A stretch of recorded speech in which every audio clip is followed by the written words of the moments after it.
बिस्मिल्लाहिर्रहमानिर्रहीम। अस्सलाम वालेकुम स्टूडेंट्स, व्यूअर्स, लर्नर्स, टीचर्स।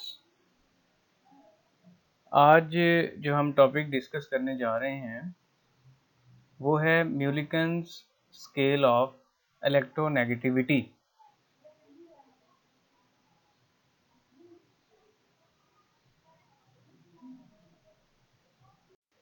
जी स्टूडेंट्स, म्यूलिकन्स स्केल जो है इलेक्ट्रोनेगेटिविटी के बारे में छोटा सा एक आर्टिकल है। चलिए हम इसको डिस्कस करते हैं। सबसे पहले तो आपको मैं बताता चलूँ, म्यूलिकन ने जो ये स्केल दिया था, अगर हम इसका इंट्रोडक्शन थोड़ा सा देखें या इसकी डेफिनेशन को थोड़ा सा स्टडी करें तो इसके अकॉर्डिंग हमें ये पता चलता है कि इसने ये बताया था कि जो इलेक्ट्रोनेगेटिविटी होती है किसी भी एटम की इलेक्ट्रोनेगेटिविटी वो डायरेक्टली प्रोपोर्शनल होती है आयोनाइजेशन पोटेंशियल और इलेक्ट्रॉन एफिनिटी के डिफरेंस के दरमियान। ये सामने आपको रिलेशन इक्वेशन भी लिखी हुई नज़र आ रही होगी। इस इक्वेशन या रिलेशन के मुताबिक जो है आपको नज़र आ रहा होगा काई ए डिनोट्स एटम ए, कोई भी एक एटम ए है उसकी हम इलेक्ट्रोनेगेटिविटी को देख रहे हैं और एम म्यूलिकन्स को यहाँ पे रिप्रेजेंट कर रहे हैं क्योंकि हम म्यूलिकन स्केल पढ़ रहे हैं। यानी म्यूलिकन स्केल पर किसी एक एटम ए की जो इलेक्ट्रोनेगेटिविटी है वो डायरेक्टली प्रोपोर्शनल होगी the difference between ionisation potential of atom A and electron affinity of atom ए।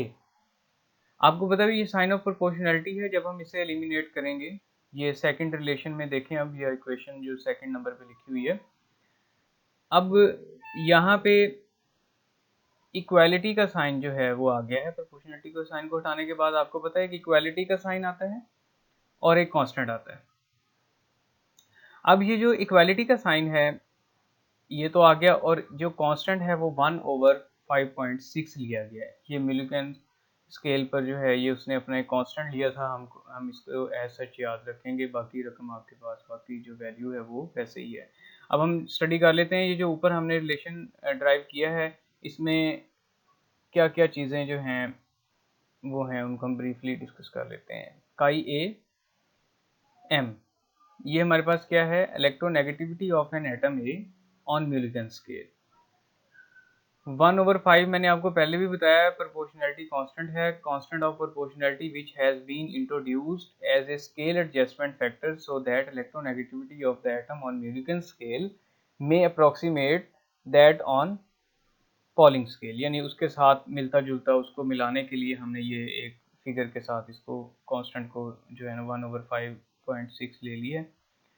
तो अब ionisation potential of atom A जो है ये IP ionisation potential of atom A, EA electron affinity of atom A. जी students देखें, जो ऊपर relation बताया गया है जिसके अंदर कांस्टेंट फैक्टर है 1/5.6, ये रिलेशन तब यूज़ होगा जब आयनाइजेशन पोटेंशियल और इलेक्ट्रॉन एफिनिटी की वैल्यूज़ जो है वो इलेक्ट्रॉन वोल्ट में होंगी।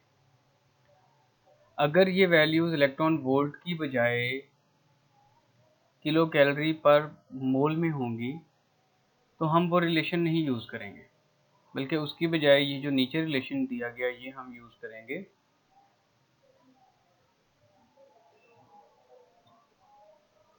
ये देखें, काई ए म्यूलिकन स्केल पर, यानी कि किसी एक एटम ए की इलेक्ट्रोनेगेटिविटी या म्यूलिकन स्केल पर IPA minus EAA divided by 2 multiply by 62.5, तब हम ये वाली वैल्यू यूज़ करेंगे किलो कैलोरी पर मोल के लिए। अब नेक्स्ट हमारे पास है on the behalf of Mulliken scale, इस 3 कंडीशंस होती हैं, formation of purely covalent bond और आयनिक बॉन्ड बनाने के लिए इनमें जो प्योरली कोवलेंट बॉन्ड है वो ए बी बॉन्ड है और आयनिक बॉन्ड जो है ए माइनस बी प्लस बॉन्ड और ए प्लस बी माइनस बॉन्ड। इनको तीन तरीके से हम लिख सकते हैं और इनका ये एक्सप्रेशन ऐसा याद करना होगा हमें। अब इसमें ये देखें कि आयनाइजेशन पोटेंशियल की जो वैल्यू है ऊपर बताया गया कि अगर म्यूलिकन स्केल पर जो है ये अगर वैल्यूज इलेक्ट्रॉन वोल्ट में जो है ना ली जाएगी तो हमारे पास वही पुराना फार्मूला होगा, वही पुराना रिलेशन होगा। अब कोवलेंट बॉन्ड के लिए आप देखें कि फ़र्ज़ करें हमारे पास ए बॉन्ड के लिए IPA और EAA है और बी बॉन्ड के लिए आयनिक बॉन्ड के लिए IPB और EAB है। बाकी रिलेशन आपको पता है 1/5.6 जो है ये रिलेशन जो कांस्टेंट फैक्टर है। ये दोनों आपस में क्या होंगे, इक्वल होंगे। आयनिक बॉन्ड के लिए दोनों के आयोनाइजेशन जो पोटेंशियल हैं और इसकी जो इलेक्ट्रॉन एफिनिटी की वैल्यू है ए की, यानी जो ये पूरा फार्मूला है, पूरा ये जो रिलेशन है ये दूसरे रिलेशन की क्या होगा, इक्वल होगा। फ़र्क सिर्फ क्या है, यहाँ पे एटम ए होगा और यहाँ पे एटम बी होगा। It means electronegativity of atom A is equal to electronegativity of atom B. तो इस कंडीशन पर हमारा जो है कोवलेंट बॉन्ड बनेगा जब इलेक्ट्रोनेगेटिविटीज की वैल्यू दोनों एटम्स की क्या होंगी, सेम होंगी। तो इस बिहाफ पे हमारा कोवलेंट बॉन्ड फॉर्म होगा।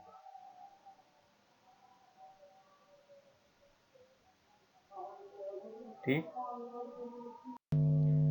जी स्टूडेंट्स, देखें अब हम फॉर्मेशन ऑफ आयनिक बॉन्ड देख लेते हैं। ये दो तरह से हो सकती है।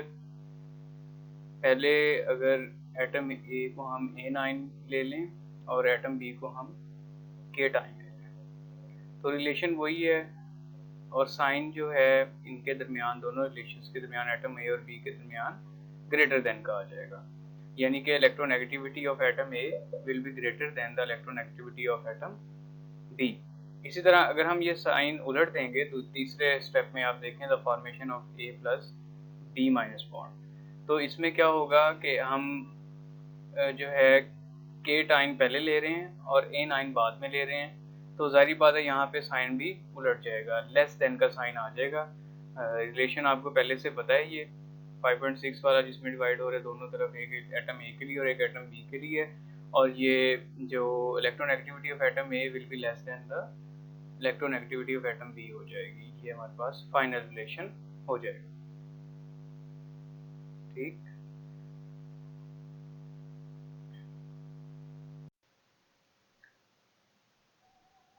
जी तो अब हम इसको एक एग्जाम्पल के साथ जो एलेबोरेट करते हैं।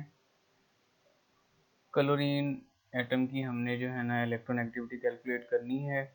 ये हमें डिफरेंट सिलेबस बुक्स में आयोनाइजेशन पोटेंशियल की डिफरेंट एटम्स के लिए वैल्यू और इलेक्ट्रॉन एफिनिटी की वैल्यू दी थी, वहीं से हमने ये वैल्यूज़ चूज़ की हैं।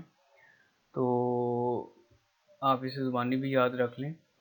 तो आयोनाइजेशन पोटेंशियल क्लोरीन का जो है वो 13 होता है और इलेक्ट्रॉन एफिनिटी जो है वो -4 होती है। आपको रिलेशन पता है, ये रिलेशन आपको नज़र आ रहा है, KCl IPCl EACl ओवर 5.6। ये रिलेशन आपने पहले पढ़ा हुआ है। इसमें जस्ट वैल्यू लगाएं, IP की जगह 13, EA की जगह -4 और 5 डिवाइडेड बाय 5.6 फार्मूले में आ रहा है हमारे पास।